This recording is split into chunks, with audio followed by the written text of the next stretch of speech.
Hello friends, જય શ્રી કૃષ્ણ। આજે આપણે બનાવવાના છે બટાકાનો શીરો। ઉપવાસમાં ખવાય એવો બટાકાનો શીરો આપણે આજે બનાવવાના છીએ। ઓછા સામાન અને ઓછા ખર્ચે તૈયાર થતો આ શીરો ખાવામાં એકદમ ટેસ્ટી એવો છે। ચાલો આપણે બનાવવાનું શરૂ કરીએ બટાકાનો શીરો। બટાકાનો શીરો બનાવવા માટે અહીં મેં લઈ લીધા છે 6 નંગ જેવા મીડિયમ સાઇઝના બટાકા, જેને બાફીને રેડી કરી દીધા છે। પછી આપણે બધા બટાકાને આપણે મેશ કરી લેવાના છે। તમે બટાકાને હાથ વડે પણ મેશ કરી શકો છો, પરંતુ હાથ વડે કરવાથી એના નાના નાના ટુકડાઓ આખા રહી જાય છે, તો આપણે મેશરની મદદથી સહેલાઈથી કરી લઈશું। તમે ગ્રેટરની મદદથી પણ કરી શકો છો। તમને જેનાથી ફાવે તેનાથી તમે બટાકાને બરાબર મેશ કરીને એનું ધ્યાન રાખવાનું કે બટાકા આખા રહેવા ન જોઈએ। ચાલો આપણે શીરો બનાવવાનું શરૂ કરીએ। અહીં મેં એક તપેલું લઈ લીધું છે। એના અંદર આપણે 2 ચમચી દેશી ઘી નાખીશું। હમણાં આપણે 2 ચમચી જ નાખીશું, જરૂર પડે તો આપણે પાછળથી એમાં ઉમેરીશું। પછી આપણે એમાં મેશ કરેલા બટાકા ઉમેરવાના છે। પછી એને આપણે બરાબર ઘીમાં શેકી લેવાનું છે। 10 મિનિટ સુધી આપણે એને ઉપર નીચે કરીને શેકી લેવાનું છે। કઢાઈમાં શીરો ચોટે નહીં તેનું ખાસ ધ્યાન રાખવાનું।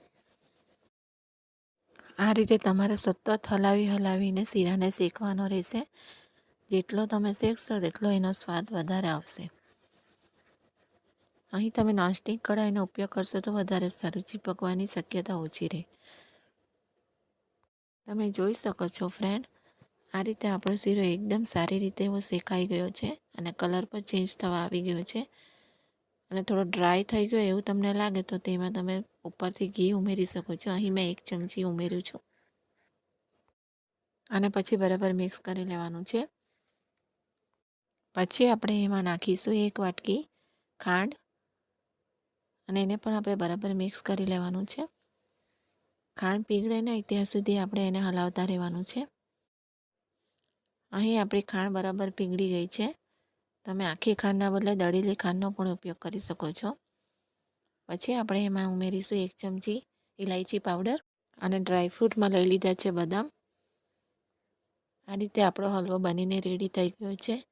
સિમ્પલ અને સરળ રીતે પણ ખાવામાં એકદમ ટેસ્ટી એવો હલવો। તમને કેવો લાગ્યો કોમેન્ટ કરીને જરૂરથી બતાવજો।